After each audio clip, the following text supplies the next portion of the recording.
Okay, so Colin and we're just going for a drive. We're just driving around. This is something we like to do together as a family sometimes. It also helps our kids to nap because they can really struggle napping at home sometimes. So we just put them in the car, go for a drive, they'll fall asleep.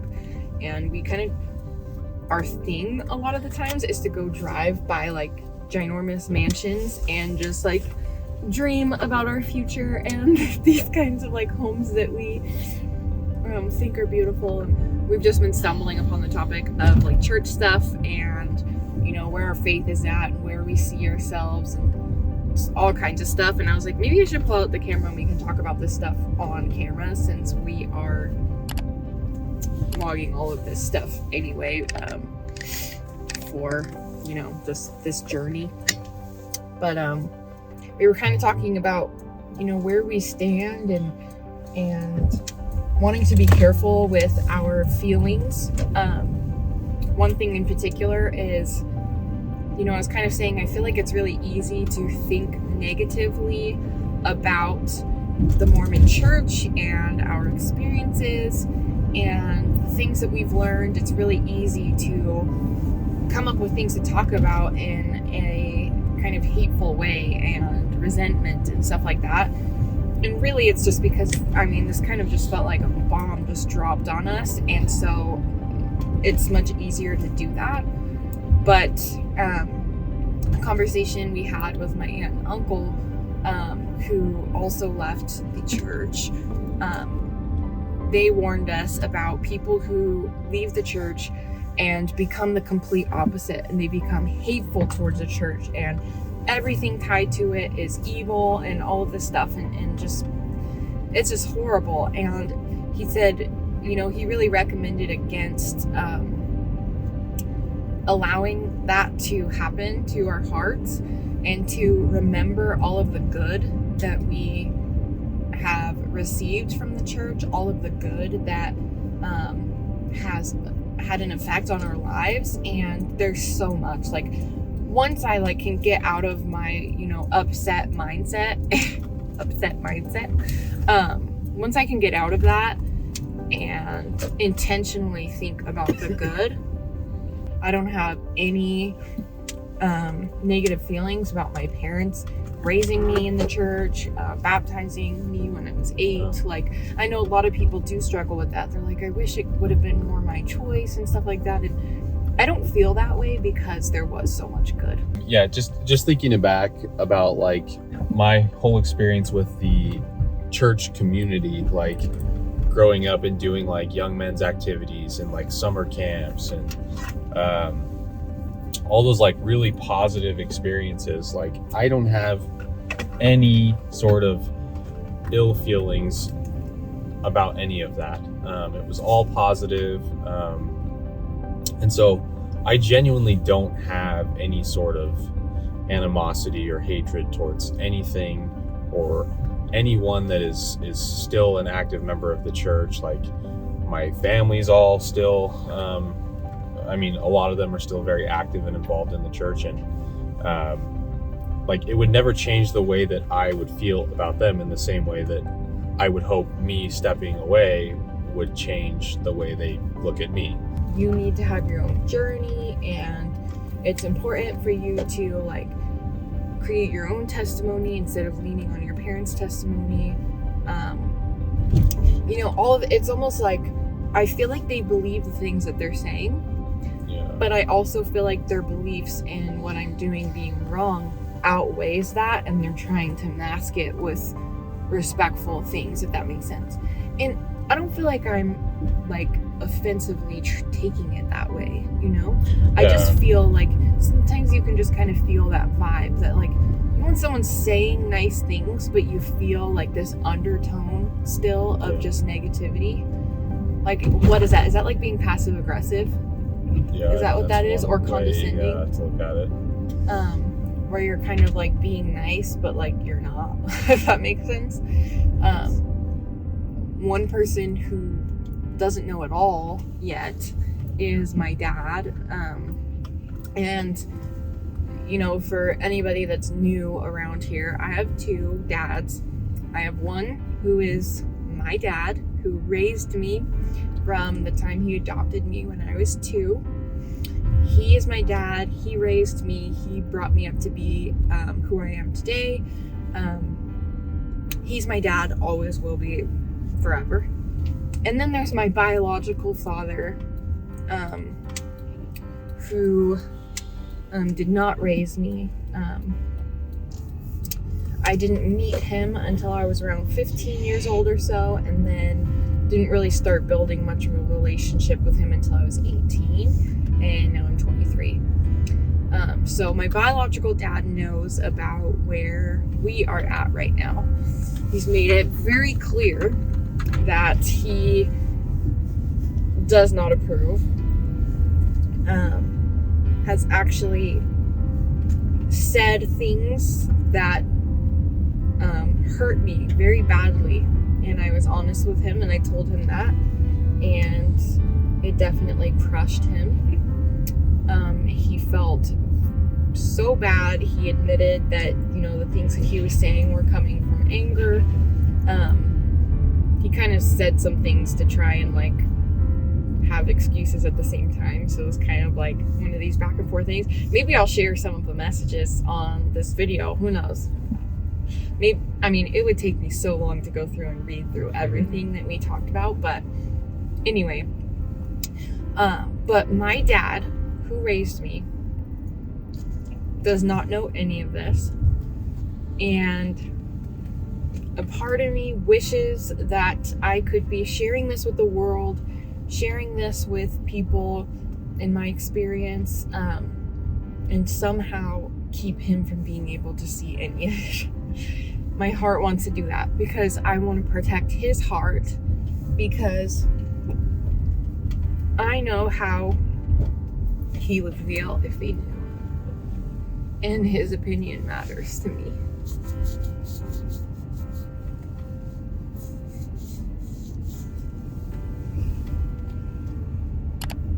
I know he can I think he struggles sometimes with reacting to things very quickly before thinking things through. And it scares me that I would tell him, or he would see this and immediately jump to oh my gosh, oh no, I fear the worst. Yeah, and we've had conversations one-on-one together about other family members who have stepped away and left, and how sad and worried he was for them. And I would just tell him, I know they're gonna come back. I just know they're gonna find their way back. And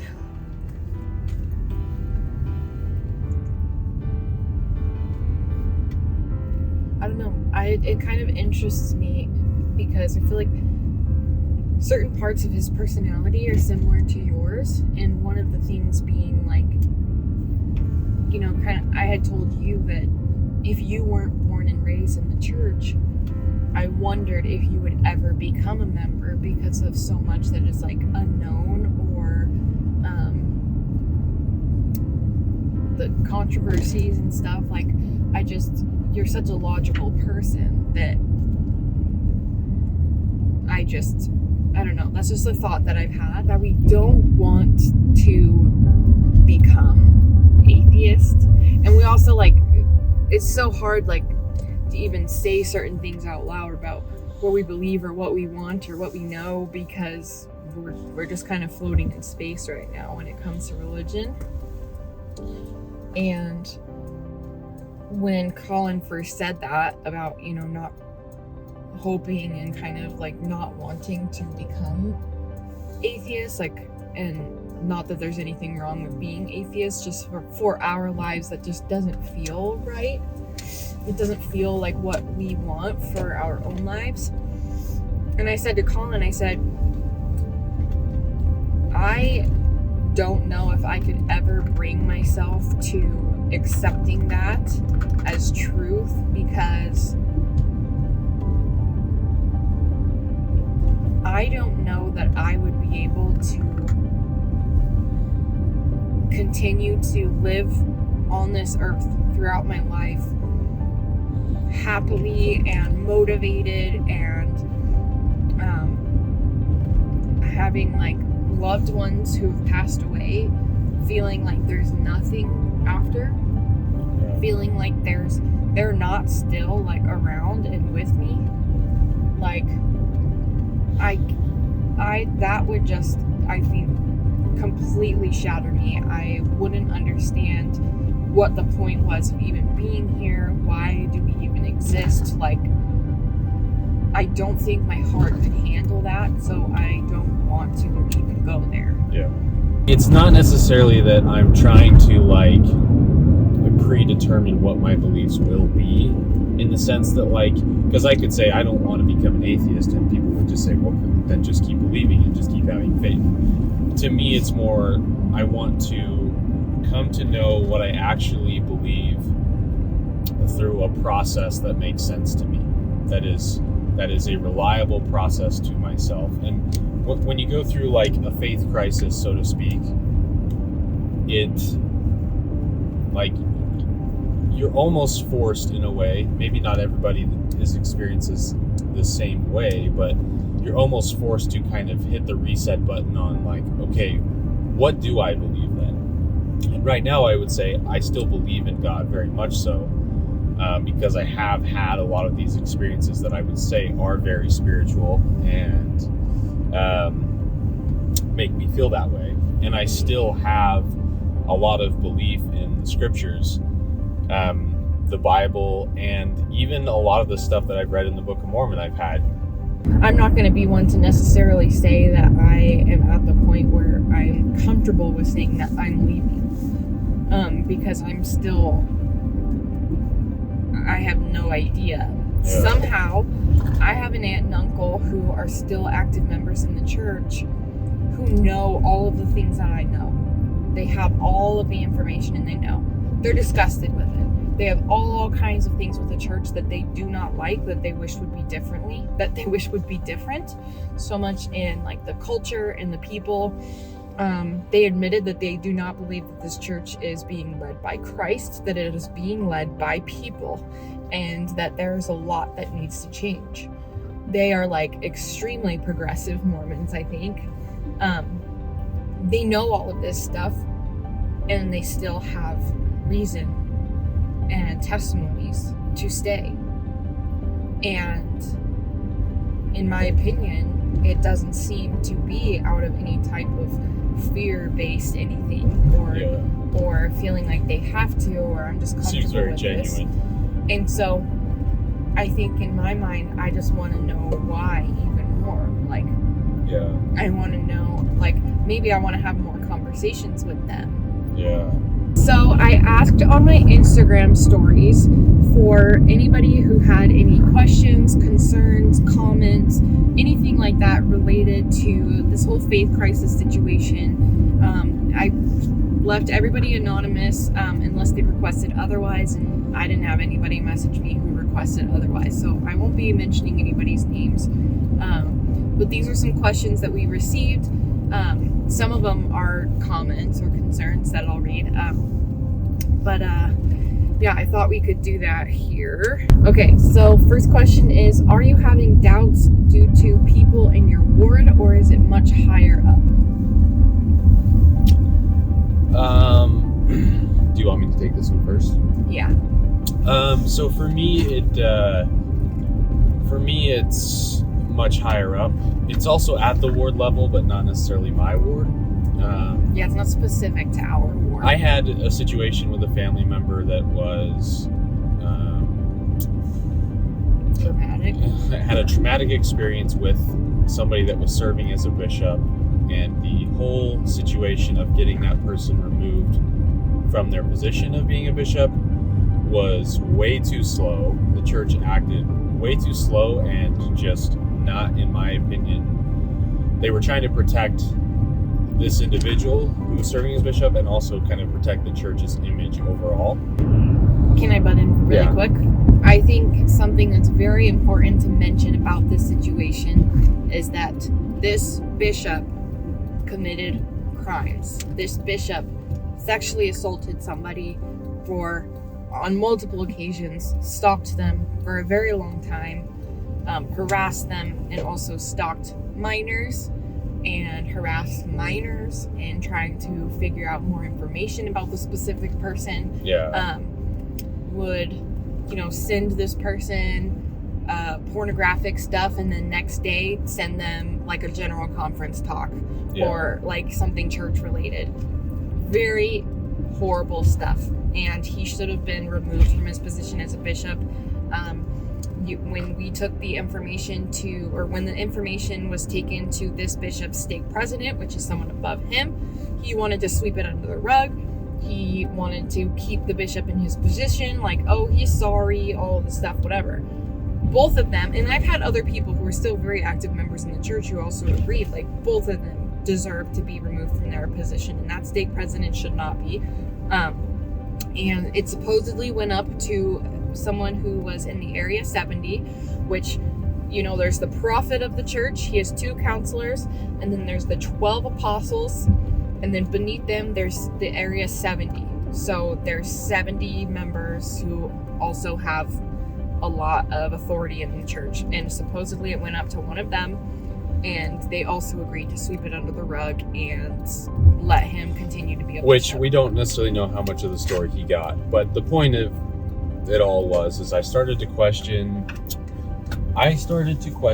how much my perception of the church's authority, like how much did this situation change my perception on the authority. And the way that I view it is basically this, and I think I viewed it this way for a long time. I just kind of, because the church taught the way that authority was distributed, I just kind of accepted it that way. But where I'm at right now is I don't believe that any individual has any say over anybody's relationship with God. And a lot of people in the church will say, well, yeah, I agree with that. Like, you can have, but also there's certain things that are taught within the church that, like, you have to go through a bishop to figure out if you're worthy to go into the temple. In order to go into the temple, or like in order to receive all the blessings and like strengthen your relationship with the Lord, you need to be able to go through the temple. So in a way, like, I get what they're saying, like, you can still pray and like build this relationship, but also like to just deny that like that dynamic doesn't exist, I think is a little disingenuous. So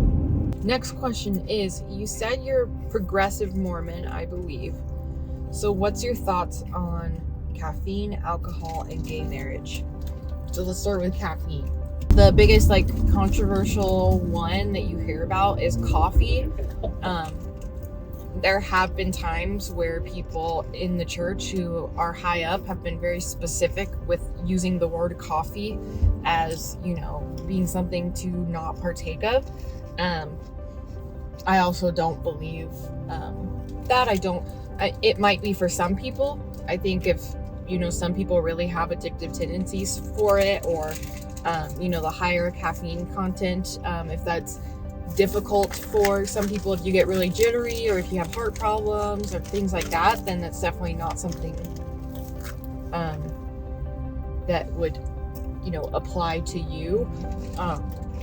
Next one was alcohol. my thoughts would be that the church has made it very clear in terms of alcohol. Like, the caffeine thing is very vague, but the church has made it very clear that alcohol is not one of the gray areas. So I would say that's kind of how the church views it. My opinion on like people within the church, like if people are drinking and still call themselves members, like that is, in my view, between them and the Lord. It's not between them and anybody else within the church. Yeah.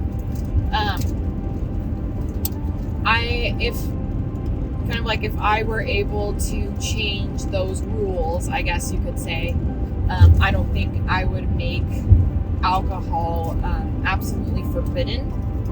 I think the dangers of alcohol should, be considered, kind of like how there's dangers to caffeine too. I think it's important to teach, the things that, it's kind of hard to say because I don't want fearful teaching either. Like, Yeah. I think sex education needs to be taught in a better way in the church as well. The whole purity culture thing, all of that is just, it's garbage in my opinion. To say it in the nicest way possible, I'm just kidding. Gay marriage, I think. Yeah, gay marriage. I want to talk about this for sure. I have never understood, from as far back in life as I could possibly think, I've never understood why people consider that to be wrong. And people will say that Christ's intention was to have man and women so that we can have children together. And I think that makes sense in the olden ages, like when we're trying to populate the earth, like when you're talking about like Adam and Eve and they had to like populate the earth kind of thing, like, okay, that makes sense. However, I'll just go because I'm gross. However, I don't think it makes any sense, because there's so many reasons. I feel like overwhelmed by the amount of reasons that I could list that it's like I can't say anything. Like, there's so many people who don't want children. Yeah. There's so many people who can't have children. There's so many people who want, like, we're in such like an overpopulated space on earth. Like, everybody talks about there's too many of us, but then like, and there's like so many kids up for adoption, and there's so many people who want kids, and like there's just like, I don't know, I just feel like there's so many things going on in the world today. We're saying that the reason marriage is between a man and a woman is because it's how you make babies. Like, that is just the dumbest thing in my head. I understand the necessity of it for like the beginning of time, but the church has literally put people in the LGBTQ plus community. They've literally put people in this community who are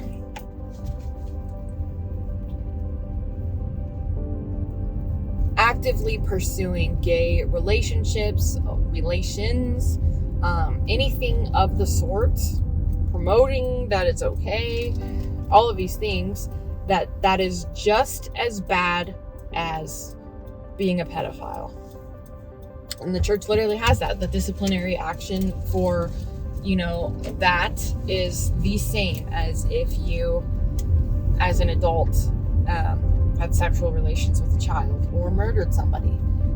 That's horrible. I believe that if any adult wants to have a consenting relationship with another adult, who the heck cares what their sex or gender is? And there's like science that proves that people are literally born that way. They're born with those feelings and attractions and all of that. And so if you think about all of the rules and laws that they've created around this, and imagine for a minute that they're talking about straight relationships, if they're talking about heterosexual relationships, and you think about it from that perspective, where you're born heterosexual, you're straight, all of these things, and the church is teaching all of these things about having straight relations. What are you supposed to do with that? If you were basically forced to be celibate or you like marry a man and have gay sex, and that's not what you want at all, that's exactly what they're going through. Yeah, I think my whole life I always just kind of agreed with the way that the church taught it, because I wasn't personally affected by it. I didn't really know anybody personally that was affected by it. As I've grown older and I've had friendships with people that were gay or transgender, and like gotten to know them personally, like I think I started to view the world more openly and seeing like how kind those people were, and how just They're the same as us. Just like us, they can be good or bad people, or I mean, I don't really believe in good and bad people, but they can be kind, loving, understanding people, or they can be freaking rude. Yeah. The worst. But I think that for me, like, the way that I view it is, I am so grateful that I was able to marry and be with the person that I love the most. I don't think it's fair that anybody doesn't get to experience that. So just from that simple point of view of like, look at this amazing thing that I have, how come other people are going to be missing out on those wonderful like blessings or joys of marriage just because they're attracted to somebody that's the same sex as them. And I brought this stuff up to my biological dad, okay? And his like backup or his debate on this is like, what about all of these grown adults who can't help their attraction towards children? And that's illegal and that's unlawful and that's not right and all of this stuff. But like, what do you say to them? That they should also live celibate, or that they should marry another adult of the opposite gender? Like, all of this stuff. Like, he was comparing the community to pedophiles again. And it's not like the only argument towards that is, oh, well, that's illegal. That is not a consenting. And he's like, he did say this. He said, what if it's a consenting child and adult? And I said, a child cannot consent. Yeah. Even if you think that they can consent. They can say, yes, please, let's do this. And they're 6. That's idiotic. Especially very young. Like, I do think there's a difference between somebody who's 17 and somebody who's 19. 17 and 21 or 17 and 19. Yeah, like, I think it's different. There. Yeah. But I do think that like the idea that like a child consenting there's a reason that we've come up with this age of consent. Like there's our prefrontal cortex. I think that's one of the biggest like scientific reasons behind the age, and aside from like cultural beliefs and stuff, I think scientifically the way our brain is formed, we cannot like fully understand and develop, and like that part of our brain is not developed to fully understand that situation. And the adults is. Yeah. And that's why that's abuse. 2 grown women wanting to get married and have lesbian sex together, and it's the same as you and me. We want to get married, have straight sex together.